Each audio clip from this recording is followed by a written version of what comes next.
मेरे प्यारे देशवासियों, नमस्कार। इस ऐतिहासिक अवसर पर आप सबको संबोधित करते हुए मुझे बहुत प्रसन्नता हो रही है। गणतंत्र दिवस की पूर्व संध्या पर मैं आप सबको हार्दिक बधाई देती हूँ।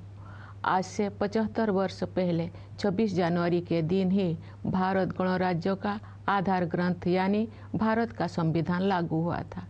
लगभग 3 वर्ष के विचार विमर्श के बाद संविधान सभा ने 26 नवंबर 1949 के दिन संविधान को अंगीकृत किया था। इसी उपलक्ष्य में 26 नवंबर का दिन वर्ष 2015 से संविधान दिवस के रूप में मनाया जाता है। गणतंत्र दिवस का उत्सव सभी देशवासियों के लिए सामूहिक उल्लास और गौरव का विषय है। ये कहा जा सकता है कि किसी राष्ट्र के इतिहास में 75 साल का समय पलक झपकने जैसा होता है, लेकिन मेरी विचार से भारत के पिछले 75 वर्षों के संदर्भ में ऐसे बिल्कुल नहीं कहा जा सकता है। ये वो कालखंड है जिसमें लंबे समय से सोई हुई भारत की आत्मा फिर से जागी है और हमारा देश विश्व समुदाय में अपना समुचित स्थान प्राप्त करने के लिए अग्रसर हुआ है। विश्व के प्राचीनतम सभ्यताओं में शामिल भारत को ज्ञान और विवेक का उद्गम माना जाता था, लेकिन भारत को एक अंधकारमय दौर से गुजरना पड़ा। औपनिवेशिक शासन में अमानवीय शोषण के कारण देश में घोर गरीबी व्याप्त हो गई। आज के दिन सबसे पहले हम उन शूरवीरों को याद करते हैं जिन्होंने मातृभूमि को विदेशी शासन की बेड़ियों से मुक्त करने के लिए बड़ी से बड़ी कुर्बानी दी। उनमें से कुछ स्वाधीनता सेनानियों के बारे में लोग जानते हैं, लेकिन बहुतों के बारे में उन्हें जानकारी नहीं थी। इस वर्ष हम भगवान बिरसा मुंडा की 150वीं जयंती मना रहे हैं। वे ऐसे अग्रणी स्वाधीनता सेनानियों में शामिल हैं जिनकी भूमिका को राष्ट्रीय इतिहास के संदर्भ में आप समुचित महत्व दिया जा रहा है। 20वीं सदी के आरंभिक दशकों में स्वाधीनता सेनानियों के संघर्षों ने संगठित राष्ट्रव्यापी आंदोलन का रूप ले लिया। देश का सौभाग्य था कि महात्मा गांधी, रविंद्रनाथ टैगोर और बाबा साहेब आम्बेडकर जैसे महान विभूतियों ने हमारे देश के लोकतांत्रिक मूल्यों को फिर से जीवंत बनाया। न्याय, स्वतंत्रता, समता और बंधुता केवल सैद्धांतिक अवधारणाएं नहीं हैं, जिनका परिचय हमें आधुनिक युग में प्राप्त हुआ है। ये जीवन मूल्य तो सदा से हमारी सभ्यता और संस्कृति का अंग रही है। नव स्वाधीन भारत के संविधान और गणराज्य के भविष्य को लेकर जो आलोचक संदेह व्यक्त करते थे, उन लोगों को इन्हीं जीवन मूल्यों के बल पर पूरी तरह से गलत सिद्ध किया जा सका। भारत के गणतांत्रिक मूल्यों का प्रतिबिंब हमारी संविधान सभा की संरचना में भी दिखाई देता है। उस सभा में देश के सभी हिस्सों और सभी समुदायों का प्रतिनिधित्व था। सबसे अधिक उल्लेखनीय बात ये है कि संविधान सभा में सरोजिनी नायडू, राजकुमारी अमृतकर, सुचेता कृपलानी, हंसाबेन मेहता और मालती चौधरी जैसे 15 असाधारण महिलाएं भी शामिल थी। दुनिया के कई हिस्सों में जो महिलाओं की समानता को एक सुदूर आदर्श समझा जाता था, तो भारत में महिलाएं राष्ट्र की नियति को आकार देने में सक्रिय योगदान दे रही थी। हमारा संविधान एक जीवंत दस्तावेज इसीलिए बन पाया है क्योंकि नागरिकों की निष्ठा सदियों से हमारी नैतिकता परक जीवन दृष्टि का प्रमुख तत्व रही है। हमारा संविधान भारतवासियों के रूप में हमारी सामूहिक अस्मिता का मूल आधार है, जो हमें एक परिवार की तरह एकता के सूत्र में पिरोता है। पिछले 75 वर्षों से संविधान ने हमारी प्रगति का मार्ग प्रशस्त किया है। आज के दिन हम संविधान सभा के प्रारूप समिति के अध्यक्ष डॉक्टर भीमराव अंबेडकर, सभा के अन्य प्रतिष्ठित सदस्यों, संविधान के निर्माण से जुड़े विभिन्न अधिकारियों और ऐसे अन्य लोगों के प्रति अपनी कृतज्ञता व्यक्त करते हैं, जिनके कठिन परिश्रमों के फलस्वरूप हमें ये विलक्षण ग्रंथ प्राप्त हुआ। प्यारे देशवासियों, संविधान लागू होने के बाद के ये 75 वर्ष हमारे युवा गणतंत्र की सर्वांगीण प्रगति के साक्षी है। स्वाधीनता के समय और उसके बाद भी देश के बड़े हिस्सों में घोर गरीबी और भूखमरी की स्थिति बनी हुई थी, लेकिन हमारा आत्मविश्वास कभी डिगा नहीं। हमने ऐसे परिस्थितियों के निर्माण का संकल्प लिया जिनमें सभी को विकास करने का अवसर मिल सके। हमारे किसान भाई बहनों ने कड़ी मेहनत की और हमारे देश को खाद्यान्न उत्पादन में आत्मनिर्भर बनाया। हमारे मजदूर भाई बहनों ने अथक परिश्रम करके हमारा इंफ्रास्ट्रक्चर और मैन्युफैक्चरिंग सेक्टर का कायाकल्प कर दिया। उनके शानदार प्रदर्शन के बल पर आज भारतीय अर्थव्यवस्था विश्व के आर्थिक परिदृश्य को प्रभावित कर रही है। आज का भारत अंतर्राष्ट्रीय मंच पर नेतृत्व की स्थिति हासिल कर रहा है। संविधान में निर्धारित रूपरेखा के बिना ये व्यापक परिवर्तन संभव नहीं हो सकता था। हाल के वर्षों में आर्थिक विकास की दर लगातार ऊंची रही है, जिससे हमारी युवाओं के लिए रोजगार के अवसर पैदा हुई है। किसानों और मजदूरों के हाथों में अधिक पैसा आया है तथा बड़ी संख्या में लोगों को गरीबी से बाहर निकाला गया है। साहसिक और दूरदर्शी आर्थिक सुधारों के बल पर आने वाले वर्षों में प्रगति की ये रफ्तार बनी रहेगी। समावेशी विकास हमारी प्रगति की आधारशिला है, जिससे विकास का लाभ व्यापक स्तर पर अधिक से अधिक देशवासियों तक पहुंचता है। सरकार द्वारा वित्तीय समावेशन को सर्वोच्च प्राथमिकता दी जा रही है। इसलिए प्रधानमंत्री जन धन योजना, प्रधानमंत्री जीवन ज्योति बीमा योजना, प्रधानमंत्री सुरक्षा बीमा योजना, मुद्रा योजना, स्टैंड अप इंडिया और अटल पेंशन योजना जैसी वित्तीय समर्थन योजनाओं का विस्तार किया गया है, ताकि अधिक से अधिक लोगों तक विभिन्न प्रकार की वित्तीय सहायता पहुंचाए जा सके। ये भी एक बहुत महत्वपूर्ण बदलाव है कि सरकार ने जन कल्याण को नई परिभाषा दी है, जिसके अनुसार आवास और पेयजल जैसी बुनियादी ज़रूरतों को अधिकार माना गया है। वंचित वर्गों के लिए, विशेष रूप से अनुसूचित जातियों, अनुसूचित जनजातियों तथा अन्य पिछड़े वर्गों की सहायता के लिए सभी प्रयास किए जा रहे हैं।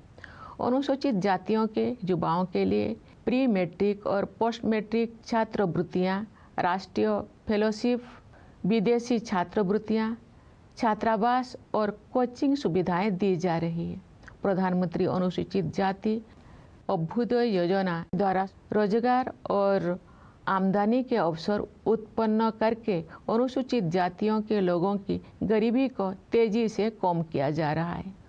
अनुसूचित जनजाति समुदायों के सामाजिक एवं आर्थिक विकास के लिए विशेष योजनाएं बनाई गई है, जिनमें धरती आबा जनजातीय ग्राम उत्कर्ष अभियान और प्रधानमंत्री जनजातीय आदिवासी न्याय महाअभियान PM जनमन शामिल है। विमुक्त, घुमंतु और अर्ध घुमंतु समुदाय के लिए विकास एवं कल्याण बोर्ड का गठन किया गया है। पिछले एक दशक में सड़कों और रेल मार्ग, बंदरगाह और लॉजिस्टिक हब्स सहित फिजिकल इंफ्रास्ट्रक्चर के विकास पर बल दिया गया है। इससे एक ऐसा मजबूत आधार विकसित हो गया है जो आने वाले दशकों में विकास को संबल प्रदान करेगा।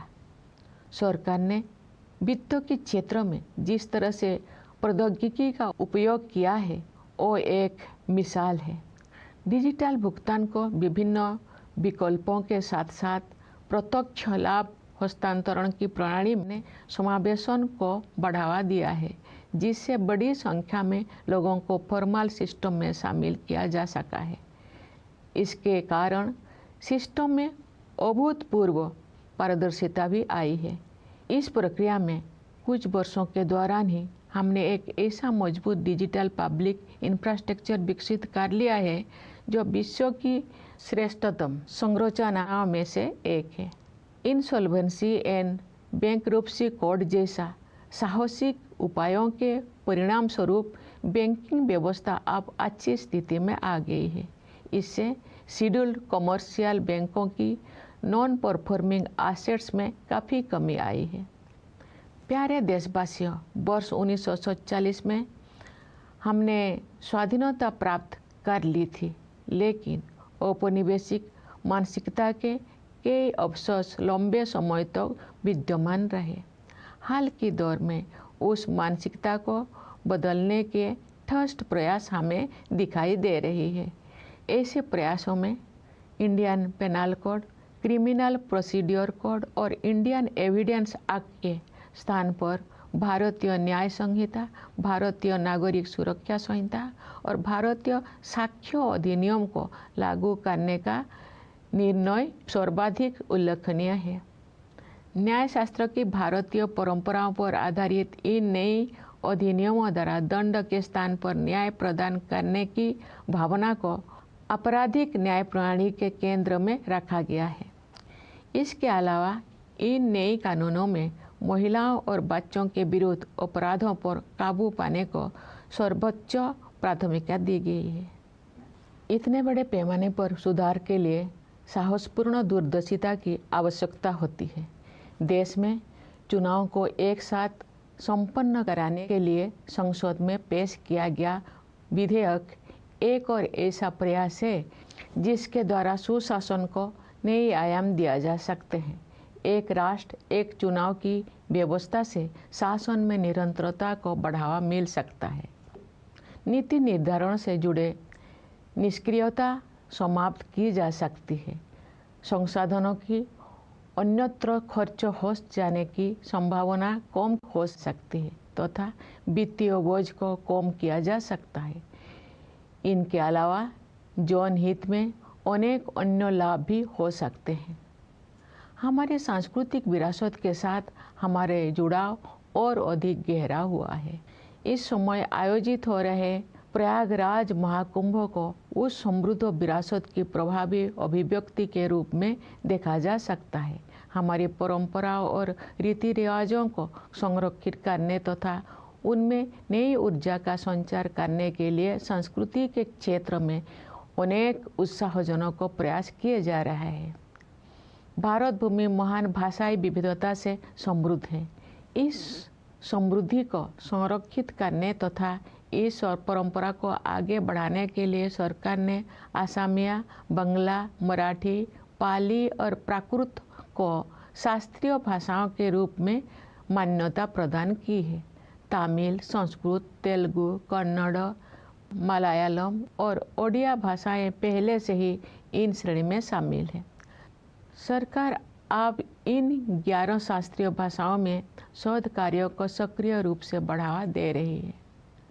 मुझे प्रसन्नता है कि गुजरात के वडनगर में भारत के प्रथम आर्कोलॉजिकल एक्सपीरियंशियल म्यूजियम का कार्य पूरा होने वाला है। ये म्यूजियम एक आर्कोलॉजिकल साइट से जुड़ा हुआ है। इस स्थल पर मनुष्यों की बस्ती होने के लगभग 800 वर्ष ईसा पूर्व के साक्ष्य मिलते हैं। इस संग्रहालय में विभिन्न युगों की अलग अलग प्रकार की कला, शिल्प और सांस्कृतिक सामग्री को प्रदर्शित किया जाएगा। प्यारे देशवासियों, आज की हमारी युवा पीढ़ी काल के भारत का निर्माण करेगी। हमारी युवा पीढ़ी की प्रतिभा शिक्षा के द्वारा ही निखरती है। इसलिए सरकार ने शिक्षा के क्षेत्र में निवेश को बढ़ाया है तथा शिक्षा से संबंधित प्रत्येक मानव में सुधार के लिए समग्र प्रयास किए हैं। अब तक के परिणाम उत्साहवर्धक रहे हैं।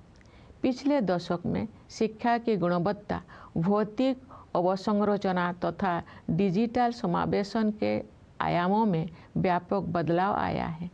शिक्षा के विभिन्न स्तरों पर शिक्षण माध्यम के रूप में क्षेत्रीय भाषाओं को बढ़ावा दिया जा रहा है। विद्यार्थियों के प्रदर्शन में आशा के अनुरूप उल्लेखनीय सुधार हुआ है। मुझे ये जानकर खुशी हुई है कि महिला शिक्षकों ने इस परिवर्तन में महत्वपूर्ण भूमिका निभाए हैं। पिछले दशक के दौरान नियुक्त शिक्षकों में महिलाओं की भागीदारी 60% से अधिक है।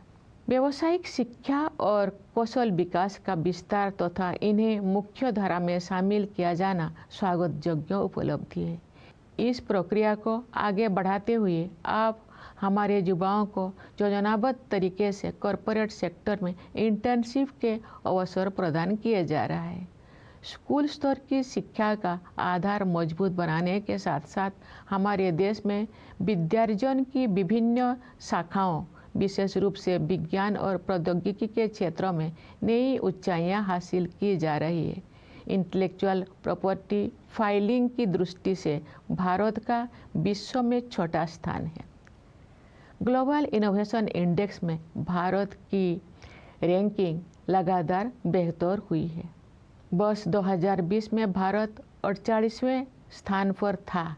स्थिति में सुधार करते हुए वर्ष 2024 में भारत 39वें स्थान पर आ गया है।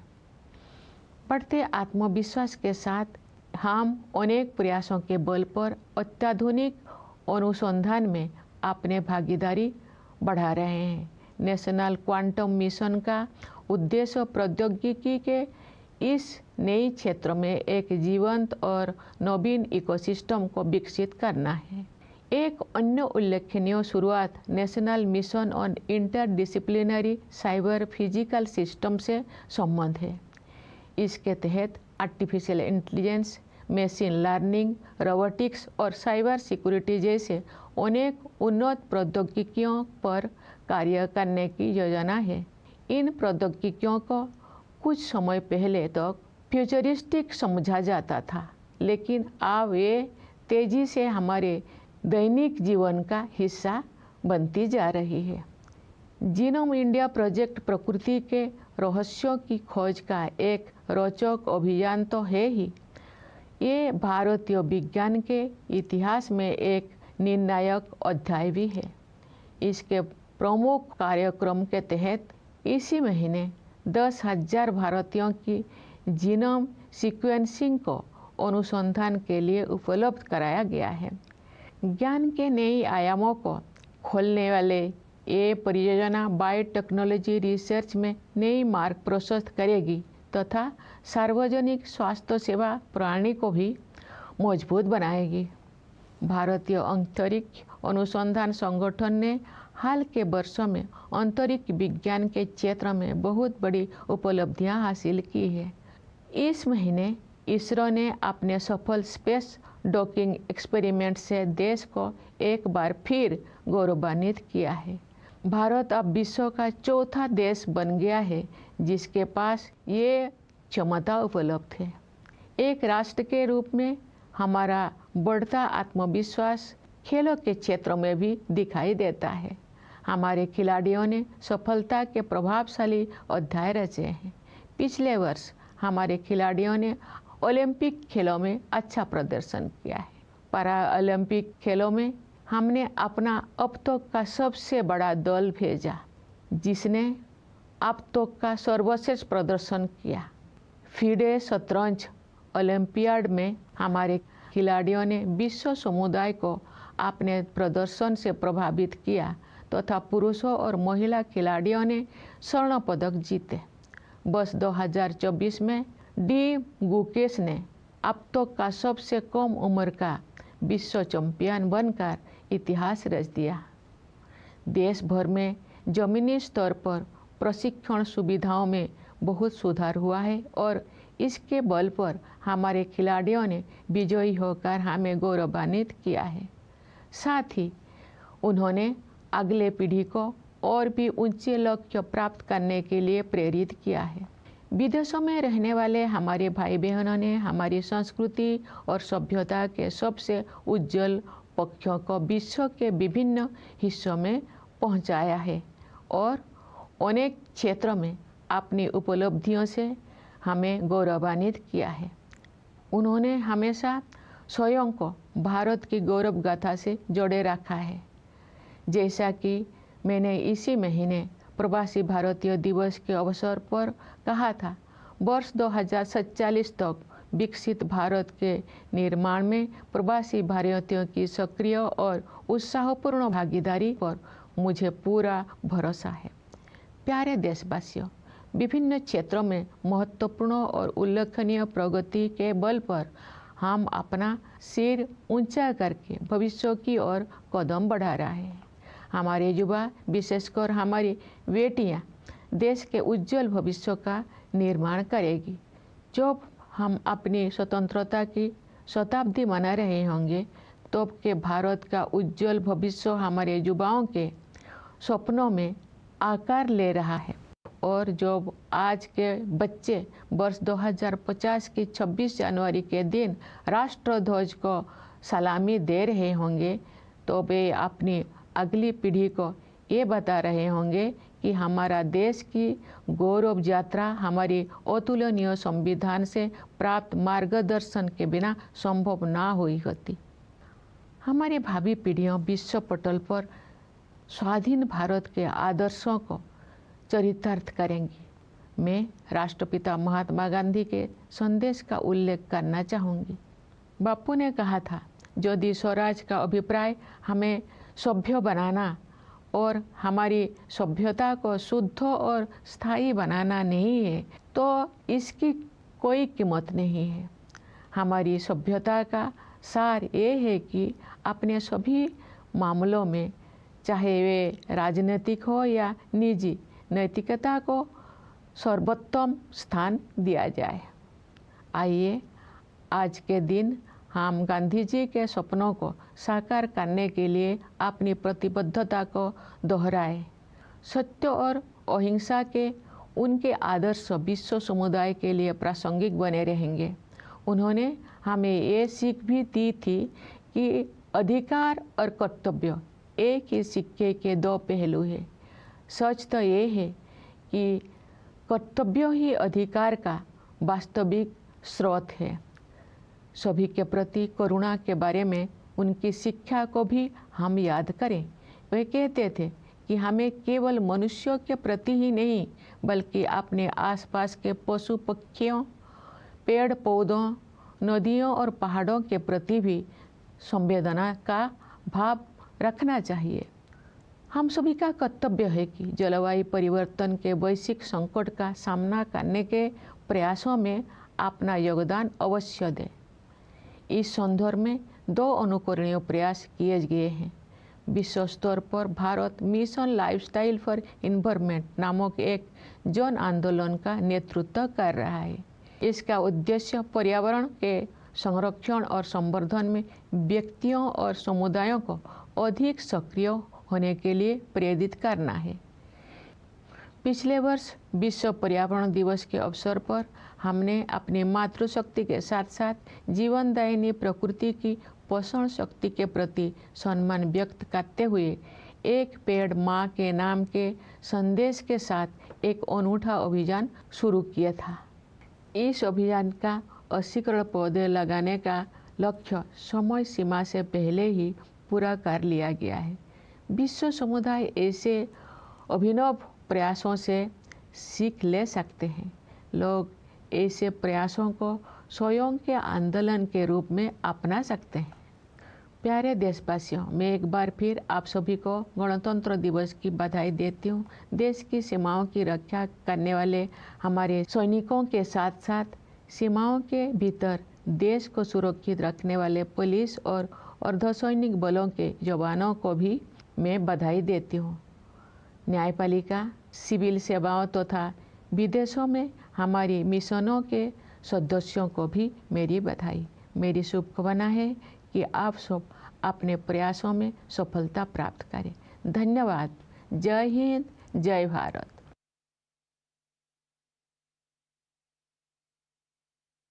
My dear fellow citizens, Namaskar. I am happy to be addressing you on this historic occasion. On the eve of Republic Day, I offer you my heartiest congratulations. On January 26, 75 years ago, our founding document, the Constitution of India, came into effect.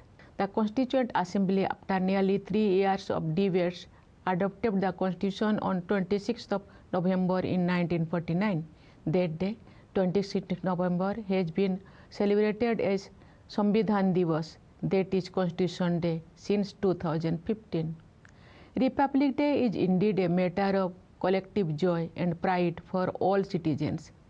75 years, someone might say, is only the blink of an eye in the life of a nation. No, I will say, not these past 75 years. This has been the time when the long dormant soul of India has awakened again, taking strides to regain its rightful place in the community of nations. Among the oldest civilizations, India was once known as a source of knowledge and wisdom. There, however, came a dark phase, and inhuman exploitation under colonial rule led to utter poverty. Today, we should first recall the brave souls who made great sacrifices to free the motherland from the shackles of foreign rule. Some were well known, while some remained little known till recently. We are celebrating this year the 115th birth anniversary of Bhagwan Birsa Munda, who stand as a representatives of the freedom fighters whose role in the national history is now being recognized in true proportions. In the early decades of the 20th century, their struggles consolidated in an organized nationwide independence movement. It was the nation's good fortune to have the likes of Mahatma Gandhi, Rabindranath Tagore, and Baba Saheb Ambedkar, who helped it rediscover its democratic ethos. Justice, liberty, equality, and fraternity are not theoretical concepts that we came to learn in modern times. They have always been part of our civilizational heritage. It also explains why the critics who are cynical about the future of the Constitution and the Republic when India had newly become independent were proven so thoroughly wrong. The composition of our Constituent Assembly was also a case testimony to our republican values. It had representatives from all parts and all communities of the country. Most notably, it had 15 women among its members, including stalwarts such as Sarojini Naidu, Rajkumari Amritkar, Sucheta Kripalani, Hansaben Mehta, and Malati Chaudhary. When women's equality was only a distant ideal in many parts of the world, in India, women were actively contributing in shaping the destiny of the nation. The Constitution has become a living document because civic virtues have been part of our moral compass for millennia. The Constitution provides the ultimate foundation of our collective identity as Indians. It binds us together as a family. For 75 years now, it has guided the path of our progress. Today, let us humbly express our gratitude to Dr. Ambedkar, who chaired the drafting committee, others distinguished members of the Constituent Assembly, various officers associated with, and others who worked hard and bequeathed us this most wonderful document. Dear fellow citizens, the 75 years of the Constitution are marked by an all-round progress of a young republic. At the time of independence and even later, large parts of the country had faced extreme poverty and also hunger. But one thing we were not deprived of was our belief in ourselves. We sat down to create the right conditions in which everyone would have the opportunity to flourish. Our farmers toiled hard and made our country self-sufficient. In food production, our laborers worked relentlessly to transform our infrastructure and manufacturing sector. Thanks to their sterling efforts, India's economy today influences the global economic trends. Today, India is taking leadership positions in international forums.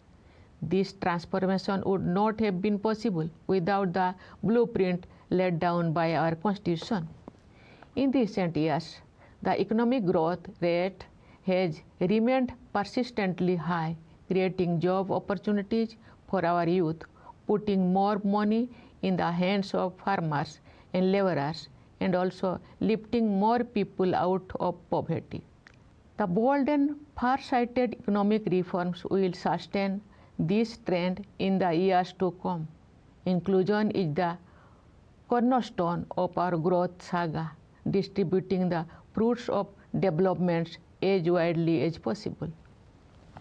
As the government continues to assign top priority to financial inclusion, initiatives such as Pradhan Mantri Jan Dhan Yojana, Pradhan Mantri Jeevan Jyoti Bima Yojana, Pradhan Mantri Suraksha Bima Yojana, Mudra, Stand Up India and Atal Pension Yojana have been expanded to provide more people access to a variety of financial support schemes.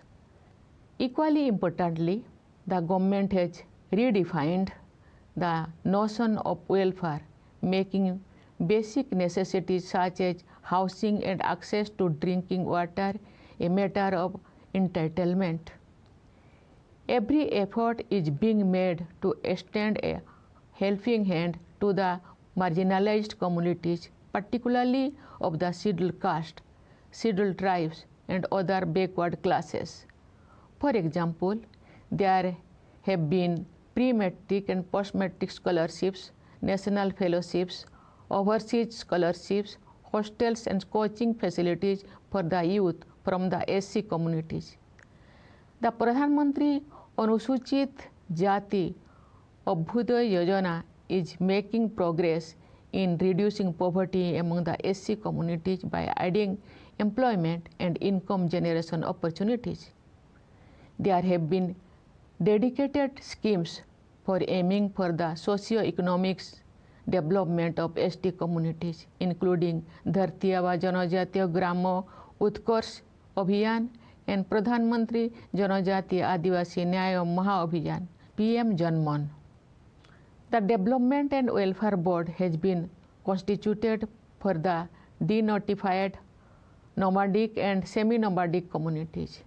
Meanwhile, the focus on physical infrastructure development, including roads and railways, ports and logistics hubs, over the past decade has created a platform that will support growth for decades to come.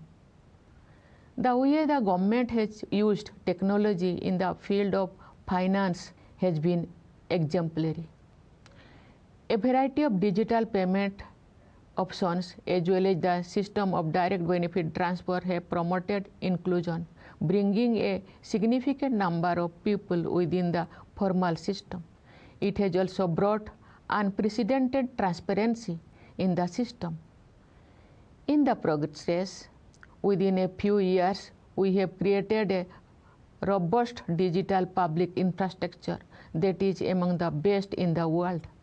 The banking system has been in a healthy condition after a series of bold measures such as the Insolvency and Bankruptcy Code, effecting a substantial reduction in the non-performing assets of scheduled commercial banks. Dear fellow citizens, we own freedom in 1947, but many relics of a colonial mindset persisted among us for long. Of late, we have been witnessing concerted efforts to change that mindset.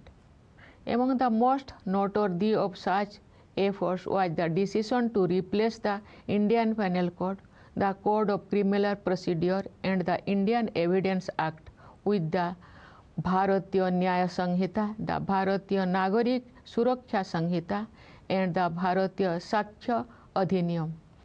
Based also on Indian traditions of jurisprudence, the new criminal laws place the delivery of justice instead of punishment at the center of the criminal justice system. Moreover, the new laws grant top priority to countering crimes against women and children. Reforms of such magnitude requires an audacity of vision. Another measure that promises to redefine the terms of good governance is the bill introduced in Parliament to synchronize election schedules in the country. The One Nation, One Election plan can promote consistency in governance, prevent policy paralysis, mitigate resource diversion, and reduce the financial burden, apart from offering many other benefits. There has also been a fresh engagement with our civilizational heritage.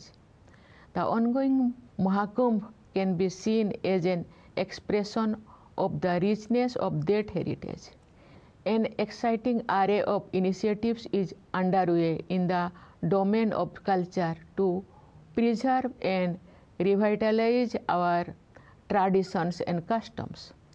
India is a hub of great linguistic diversity. In order to conserve as well as celebrate this richness, the government has recognized Assamese, Bengali, Marathi, Pali, and Prakrit as classical languages.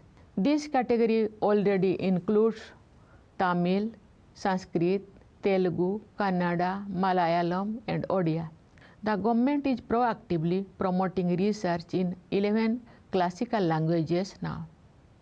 I look forward to the completion of India's first archaeological experiential museum in Badnagar of Gujarat, being developed next to an excavation site that shows evidence of human settlement from around 800 BCE. The museum will bring together in one place a wide range of arts, crafts, and cultural elements from different eras.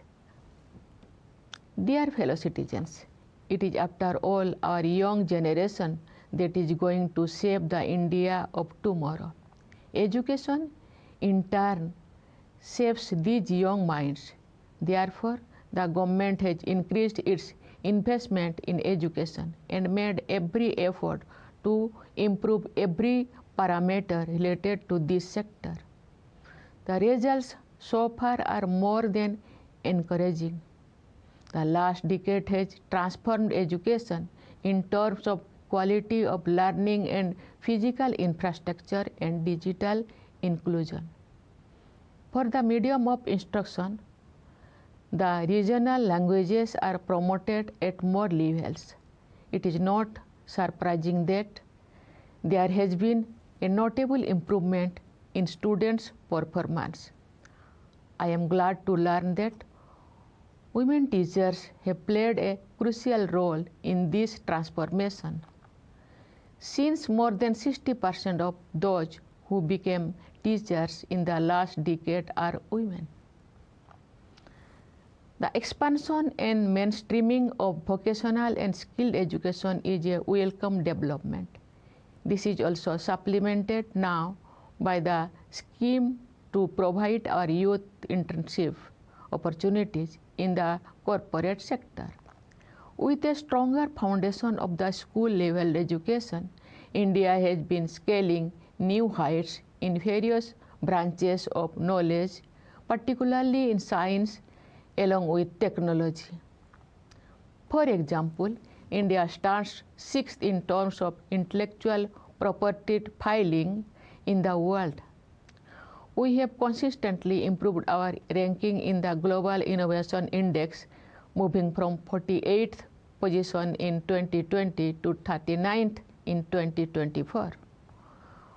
With rising self-assurance, we are increasing our participation in cutting-edge research with a series of initiatives. The National Quantum Mission aims to create a vibrant and innovative ecosystem in this new frontier of technology. Another noteworthy beginning is with the National Mission on Interdisciplinary Cyber Physical System, which plans to focus on several advanced technologies including artificial intelligence, machine learning, robotics, and cybersecurity. These technologies were called futuristic till recently, but they are fast becoming part of our daily lives. The Genome India project has been not only an exciting venture in exploring nature, it is also a veritable defining moment in the history of science in India. Under its flagship program, the genome sequencing of 10,000 Indians have been made available for further research only this month. This path-breaking project will open new vistas in biotechnology research and also give a fillip to the public health care system. The Indian Space Research Organization has been taking giant leaps in space in recent years. This month, the ISRO once again made the nation proud with its successful space docking experiment. India has now become the fourth country in the world to have this capability. Our increasing confidence level as a nation are also reflected in the arena of sports and games, where our players have scripted thrilling success stories. Last year, our athletes made a mark in the Olympic Games. In the Paralympics Games, we sent our largest ever contingent, who came back with our best ever performance. Our chess champions impressed the world as our men and women won the gold at the FIDE Chess Olympiad. The achievements in the sports during the year 2024 were kept by D. Gukesh, who became the youngest world chess champion. Supported by a great improvement in training facilities at the ground level, these sportspersons have made us proud with their winning drive and inspired the next generation to aim higher and higher. Our brothers and sisters living abroad have taken the best of our culture and civilization to different parts of the globe and have made us proud with their achievements in diverse fields. They have always considered themselves to be a part of the India story. As I said at the Pravasi Bharatiya Divas earlier this month, I am confident of their proactive and enthusiastic participation in the making of a Viksit Bharat, a developed India, by the year 2047. Dear fellow citizens, thanks to substantial and concrete progress in a wide range of areas, we are marching towards the future, holding our heads high. The key to our future is our youth, and especially the young women. Their dreams are molding the India of tomorrow, when we will be celebrating the centenary of our independence, and when today's children will salute the tricolor on 26 January of 2050, they will tell their next generation that this great quest would not have been possible without our incomparable constitution guiding them along the way. Our future generations will also keep in mind the mission of independent India in the world. In the words of the father of the nation, Mahatma Gandhi, and I quote, "If Swaraj was not meant to civilize us and to purify and stabilize our civilization, it would be nothing worth. The very essence of our civilization is that we give a paramount place to morality in all our affairs, public or private." Unquote. Today, let us reaffirm commitment to strive to realize Gandhiji's dreams. His watchwords, truth and non-violence, will continue to remain relevant for the whole world. He also taught us that rights and duties are but the two sides of the coin. Indeed, the true source of right is duty.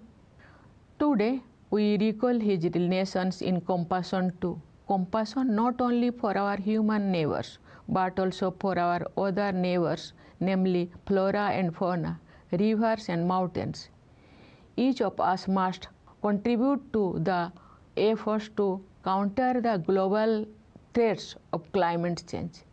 There have been two exemplary initiatives in this regard.